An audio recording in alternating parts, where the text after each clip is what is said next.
அஸ்ஸலாமு அலைக்கும் வரஹ்மத்துல்லாஹி வபரகாத்துஹு. அஹ்ல பைத்தின் நபி ஸல்லல்லாஹு அலைஹி வஸல்லம் ஸஅத் பின் அபி வக்காஸ் ரலியல்லாஹு அன்ஹு அவர்கள் அறிவித்தார்கள்,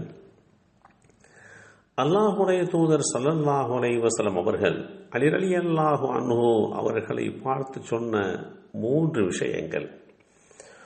ஒன்று, அல்லாஹ்வின் தூதர் ஸல்லல்லாஹு அலைஹி வஸல்லம் அவர்கள் தபூக் என்னும் ஒரு தற்காப்பு யுத்தத்திற்காக புறப்பட்டு சென்றபோது மதீனாவில் அலி ரலியல்லாஹு அன்ஹு அவர்களை தம்முடைய பிரதிநிதியாக விட்டு சென்றார்கள். அப்போது அலி ரலியல்லாஹு அன்ஹு அவர்கள், அல்லாஹ்வின் தூதரை, பெண்களையும் குழந்தைகளையும் கவனித்துக் கொள்வதற்காகவா என்னை விட்டு செல்கிறீர்கள் என்று கேட்டார்கள்.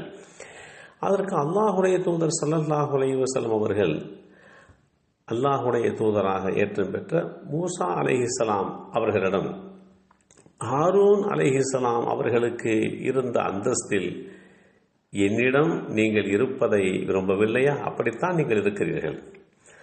இருந்தாலும் ஒரு வேறுபாடு என்னவென்றால், எனக்கு பின்பாக அல்லாஹ்வுடைய தூதர் என்ற நபித்துவம் இல்லை என்று கூறினார்கள்.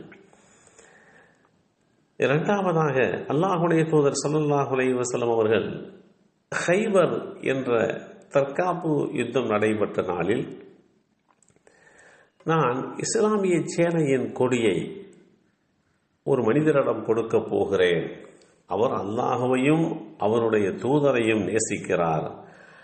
அவரை அல்லாஹுவும் அவருடைய தூதரும் நேசிக்கிறார்கள் என்று கூறினார்கள்.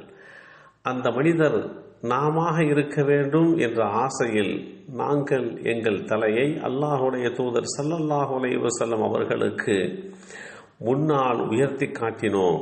அப்போது அல்லாஹ்வுடைய தூதர் ஸல்லல்லாஹு அலைஹி வஸல்லம் அவர்கள் அலி ரலியல்லாஹு அன்ஹு அவர்களை அழைத்து, இங்கே கூப்பிட்டு வாருங்கள் என்றார்கள். அலி ரலியல்லாஹு அன்ஹு அவர்கள் அழைத்து வரப்பட்ட போது அவர்களுக்கு கண்வலி ஏற்பட்டிருந்தது.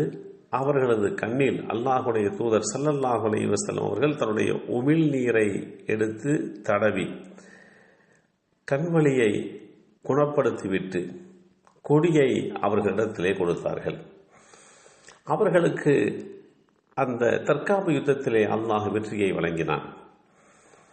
மூன்றாவதாக, வாருங்கள், எங்கள் பிள்ளைகளையும் உங்கள் பிள்ளைகளையும் அழைப்போம் என்ற அத்தியாயம் 3 வசனம் 61 என்ற இந்த வசனம் அருளப்பட்ட போது அல்லாஹ்வுடைய தூதர் ஸல்லல்லாஹு அலைஹி வஸல்லம் அவர்கள் அலி ரலியல்லாஹு அன்ஹு, அன்னை ஃபாத்திமா நாயகி ரலியல்லாஹு அன்ஹா, சையதனா ஹசன், சையதனா ஹுசைன் ரலியல்லாஹு அன்ஹுமா ஆகியோரை அழைத்து, யா அல்லாஹ், இவர்கள்தான் என் குடும்பத்தார் என்று கூறினார்கள்.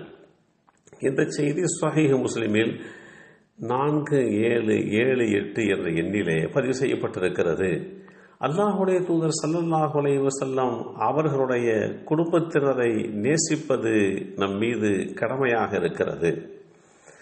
நம் மீது, நம்முடைய விசுவாசத்தின் மீது ஒரு அங்கமாக அமைய பெற்றிருக்கிறது. அல்லாஹ்வின் தூதர் ஸல்லல்லாஹு அலைஹி வஸல்லம் அவர்களுடைய வழித்தோன்றல்களை மதிப்பதும் கண்ணியப்படுத்துவதும் நேசிப்பதும் முஹம்மது ஸல்லல்லாஹு அலைஹி வஸல்லம் அவர்கள் மீதுள்ள அன்பை வெளிப்படுத்துவதற்கான சிறப்பான வழிமுறையாகும். குர்ஆனில் என் சுற்றத்தார்களிடம் அன்பு வைக்க வேண்டும் என்பதை தவிர வேறு எந்த கூலியையும் உங்களிடம் நான் கேட்கவில்லை என்று அல்லாஹ்வுடைய தூதர் ஸல்லல்லாஹு அலைஹி வஸல்லம் அவர்களுடைய இந்த விஷயம் குறித்து வேதமறை குர்ஆனிலே சொல்லப்பட்ட செய்தி, அல் குர்ஆன் அத்தியாயம் 42 சூரத்து ஷூரா வசனம் 23 அல்லாஹ் தெளிவுபடுத்தியிருக்கிறார்.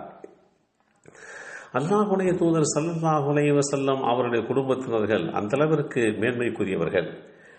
மனிதர்களே, நான் உங்களுக்கு மத்தியிலே விட்டு செல்பவற்றை நீங்கள் பின்பற்றுவீர்களே ஆனால் நிச்சயமாக வழி தவறவே மாட்டீர்கள். அவை ஒன்று அல்லாஹ்வுடைய வேதமாகிய குர்ஆன், இன்னொன்று எனது குடும்பத்தாராகிய அஹ்லுல் பைத்தினர் என்று ஸல்லல்லாஹு அலைஹி வஸல்லம் அவர்கள் குறிப்பிட்ட இந்த செய்தி இப்னு மாஜா என்ற நூலிலே 3074 என்ற எண்ணிலே பதிவு செய்யப்பட்டிருக்கிறது. இத்தகைய நபிமொழிகளை அடிப்படையாக வைத்து அல்லாஹுடைய தூதர் ஸல்லல்லாஹு அலைஹி வஸல்லம் அவர்களுடைய வழித்தோன்றல்களை, அவர்களுடைய குடும்பத்தினர்களை, வழித்தோன்றல்களை நேசம் கொள்வது நன்மைக்குரியதாக இருக்கும் என்று அறிந்து கொள்ள முடிகின்றது. எல்லாம் வல்ல அல்லாஹு தஆலா ஸல்லல்லாஹு அலைஹி வஸல்லம் அவர்களையும் அவர்களுடைய குடும்பத்தினர்களையும் நேசிக்கக்கூடிய நல்லோர்களாக நம்மையும் நம் சந்ததிகளையும் ஆக்கி வைப்பாராக. அஸ்ஸலாமு அலைக்கும் வரஹ்மத்துல்லாஹி வபரகாத்துஹு.